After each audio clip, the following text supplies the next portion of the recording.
Obrazovanje odraslih svoje ponajveće izazove pronalazi u samoj praksi. Susret s raznolikim profilima polaznika edukacije zahtjeva izrazite vještine i kompetencije koje su osobito došle do izražaja u radu doktora Dušana Petričevića, profesora industrijske pedagogije. Postoji neraskidiva zavisnost između znanstveno-teorijskog i praktičnog rada u obrazovanju i osposobljavanju odraslih, pa tako svaka praktična iskustva obnavljaju i unapređuju taj teorijski nauk. Takvo unapređenje uvelike je zasluga profesora Petričevića u obrazovanju odraslih.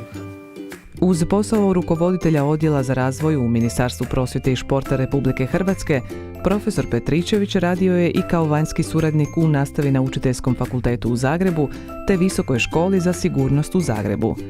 Profesora sam upoznao u svojoj ranoj zreloj dobi i upravo je njegov pristup prema svima nama koji je bio pun respekta i sa velikim uvažavanjem doprinio tome da sam pristupao njegovim kolegijima sa većim angažmanom.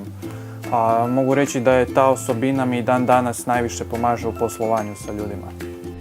Bogato iskustvo u praksi obrazovanja odraslih osoba, problemi i potrebe koje se nameću na tom području potaknule su profesora Petričevića na osnivanje Hrvatskog andragoškog društva. Doktor Petričević uvijek ide naprijed. Za njega je svaki problem novi izazov. Nova prilika za angažman, za studioznost, za okupljanje, za sinergiju, za suradnju. Dr. Dušan Petričević svojim teorijskim i praktičnim znanstvenim radom prožeo je i obogatio mnoge vrijedne institucije hrvatskog društva.